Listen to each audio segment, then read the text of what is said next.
Hi, everyone, and welcome to The Best in Heritage. I'm Russell Briggs, Chief Experience Officer at the Australian Museum in Sydney. And we're here today talking to Ryan Jeffries from the Science Gallery in Melbourne. Ryan, welcome to Best in Heritage. And why don't you tell us a little about yourself to start out? Hi, Russell. Great to join you. And that's right. So I have the pleasure of being the Director of Science Gallery at the University of Melbourne as part of a broader department here at the university, which is museums and collections. That's great. And it's a lot of interesting things to talk about being a museum within a university context. Can you tell us a little bit about the history of the science galleries globally, and then specifically about how Science Gallery in Melbourne opened up? Absolutely. So I guess first, Science Gallery is part of the University of Melbourne, and that it is located on the unceded lands of the Wurundjeri people of the Kulin Nation, and really is a bold place of experimentation, really focusing on young people. And I can share a little bit more around our target audience as well. So Science Gallery Melbourne is part of a global network of galleries. And it was originally pioneered by Trinity College Dublin and now includes galleries in Dublin, London, Atlanta, Monterey, Bangalore, Berlin, and also here in Melbourne. And all of those galleries have a common mission, and that is to inspire young people through the collision of art and science. So it's a really globally unique model, and we have an aim to have around 10 galleries across the world, and that presents a really exciting international ecosystem of these university-linked galleries that drives collaboration and cultural change. And key thing is really then empowering young people in this space as well. So Science Gallery Melbourne opened its doors in 2022 after a series of pop-up exhibitions and festivals, and we've now welcomed over 200,000 people who have engaged through our exhibitions and programs. A key part of Science Gallery Melbourne is its schools learning program, and that includes a STEM Centre of Excellence, which is supported by the Victorian State Government. This links to 25 local partner schools, and we also have a wider excursions and outreach program that connects with hundreds of schools across Victoria, Australia, and around the world. And I guess the gallery proudly breaks the rules of traditional museums and galleries. That's something I'm proud of, and is really an inclusive space that gives our audiences agency to be change makers, and particularly as they explore the future and what that may entail.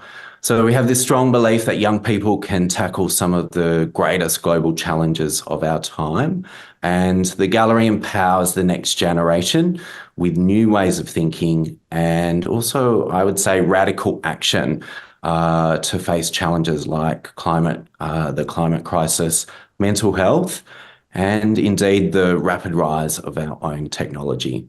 It's really a privilege to talk to someone who's had the experience of opening a museum in the modern times. It's not that common anymore to open brand new museums, and you had possibly the mixed fortune of opening a museum right off the back of the pandemic, and the restrictions for the pandemic were particularly severe down in Melbourne as well. Was that a struggle for you? Did it change what your plans were and your strategies were for both the opening and the gaining of your audiences? It was an extraordinary time for us all, just navigating the global COVID pandemic in itself. But then add on top of that the layer of opening a brand new gallery, and that in itself is a very unique and often challenging experience. So we were thrown a whole lot of unexpected challenges as a consequence of that. So Melbourne had more lockdowns during the pandemic than I think any other city in the world. So that was, I think, over 260 days we were in lockdown during that time, and quite restrictive. And so there was times when we were only allowed to leave our homes an hour a day. And this, of course, coincided with the exact time when we were building the gallery itself. A positive. Fortunately, the construction industry was allowed to continue during that time. So the build works kind of continued while we were all locked down in our homes. And surprisingly, the whole build project was delayed only by a few months, I think 3 months in total. So perhaps the greater challenge was just opening the gallery to the public itself once it was built. And it was then this time of extreme social restrictions.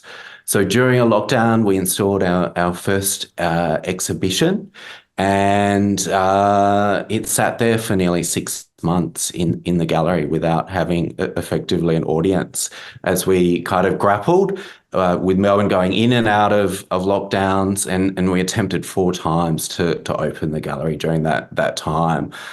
So of course it was a hugely celebratory moment once we finally did open the doors, 2022. And there we were all wearing our face masks, celebrating this moment, but kind of grappling with the nature of science gallery shows. They're highly interactive exhibitions, a lot of interactive digital touchscreens, as example. So this kind of real raised risk of spread of the virus. How do we navigate that as we then open this brand new gallery?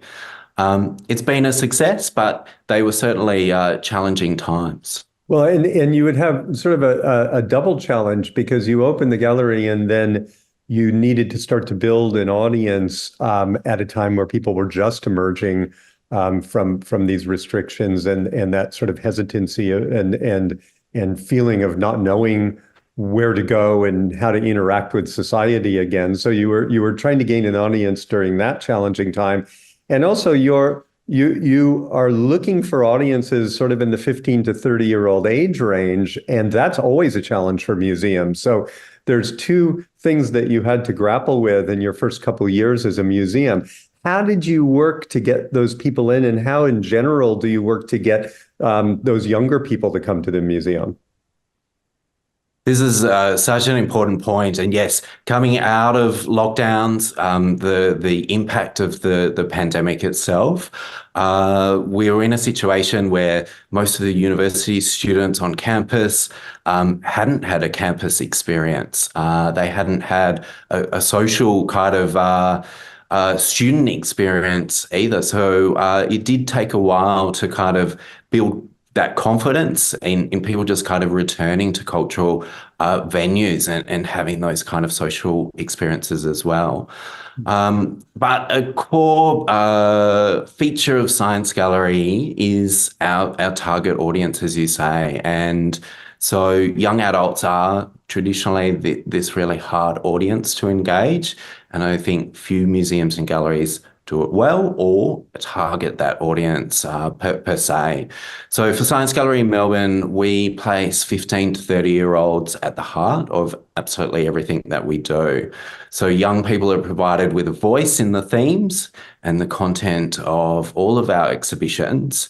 And this gives them real agency and then tackling some of these kind of big ideas that really matter to them, and the opportunity to have kind of peer-to-peer conversations and these real deep hands-on interactive experiences in the gallery.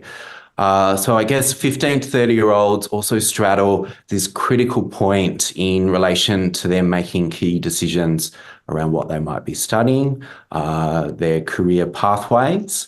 And so the University Link model then offers this kind of unique opportunity where young adults who may not consider a university pathway to kind of pursue that, but also to inspire a lot of young women and gender diverse young people into interdisciplinary STEM and creative disciplines. And this is a really important goal of ours. We also have deep academic engagement, and given we are part of the University of Melbourne, we link to curricular and extracurricular activities across all the faculties of the university.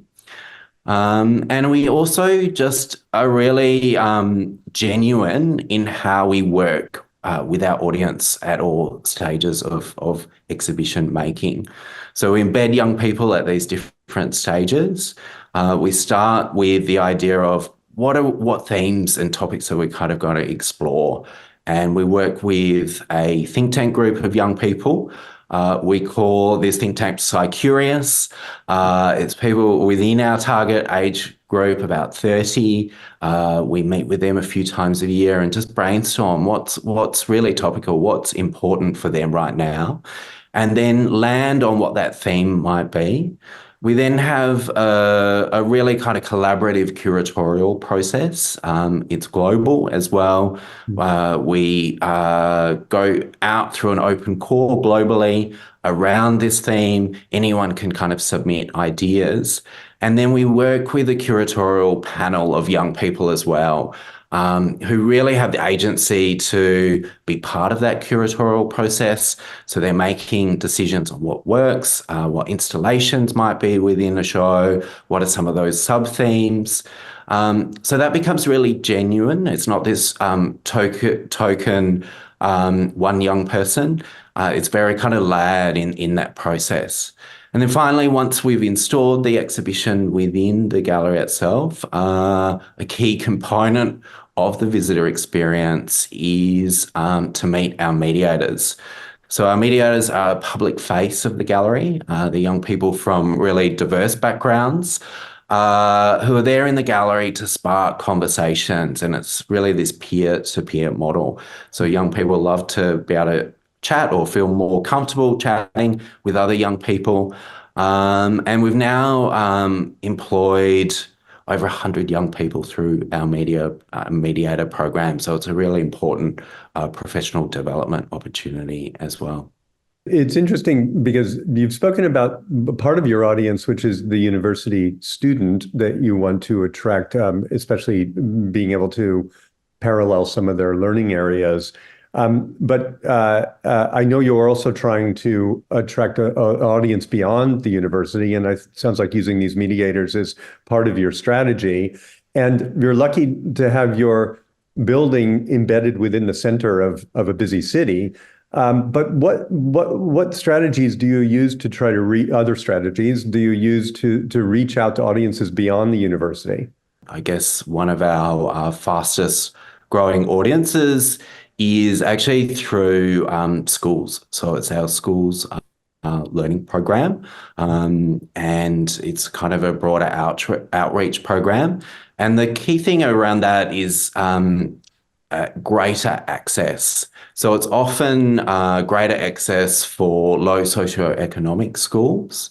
And our team has really tailored a program that really focuses on different subgroups within that kind of schools community.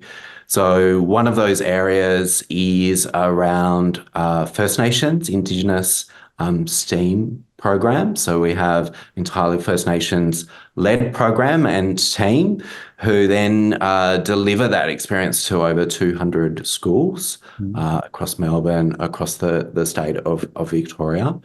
And we've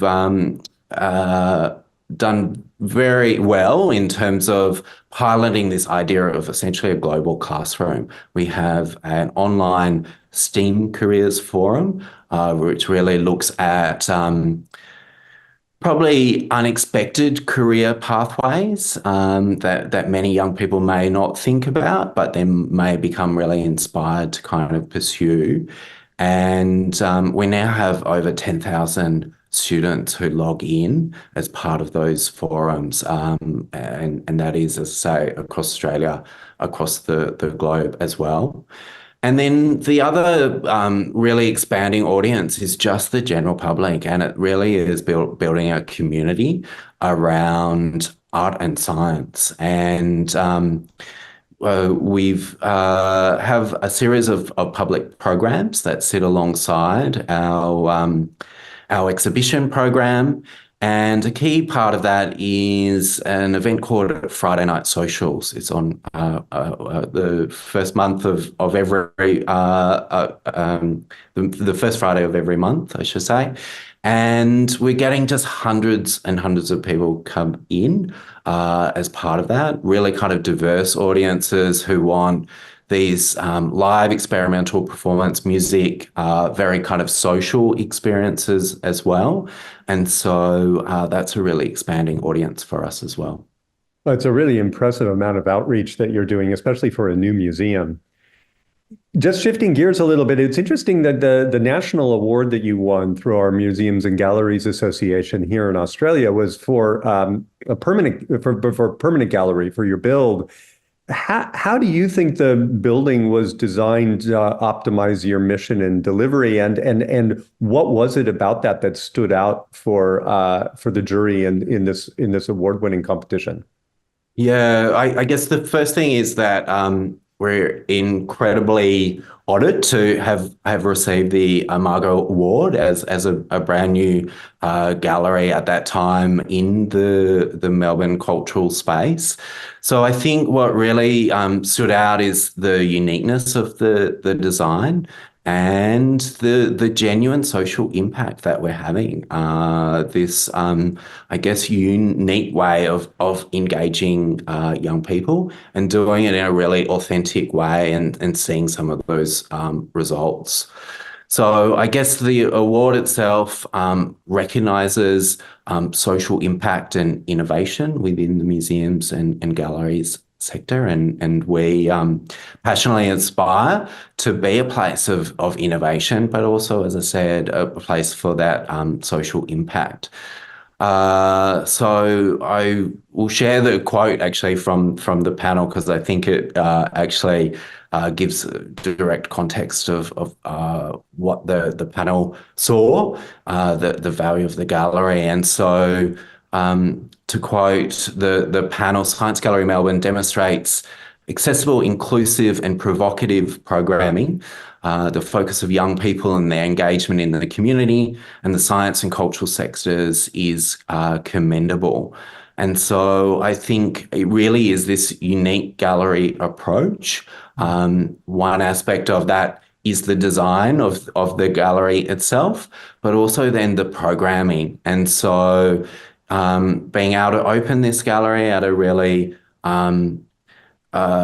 crossroads time, I would say, in a period of dramatic social change, thanks to the global pandemic, but also just because of global social change. We opened with an exhibition that was called Mental, looked at mental health as part of that, and was that opportunity to really tap into some live topics that we're all grappling with, but particularly for young people as well. Well, I think that sums it up really well. Just as a final question, what can your global audience look forward to when they visit Science Gallery Melbourne in the future? Lots of great things to look forward to. I'll share a little bit about our current exhibition. It's an exhibition called Not Natural, and really looks at this perhaps growing tension and friction between natural and artificial systems. So really opens this Pandora's box of possibility. I guess we're seeing the rise of genetic engineering and AI itself. And so we can gene edit almost anything. We can now potentially, in the not too distant future, de-extinct anything. So what kind of future does that present?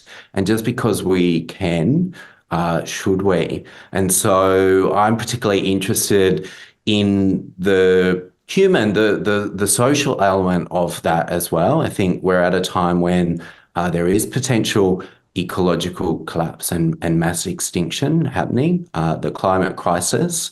And yet we still have this mindset where we're separating ourselves from nature. And I think we're inherently part of it, including our own technology and the importance of viewing it that way.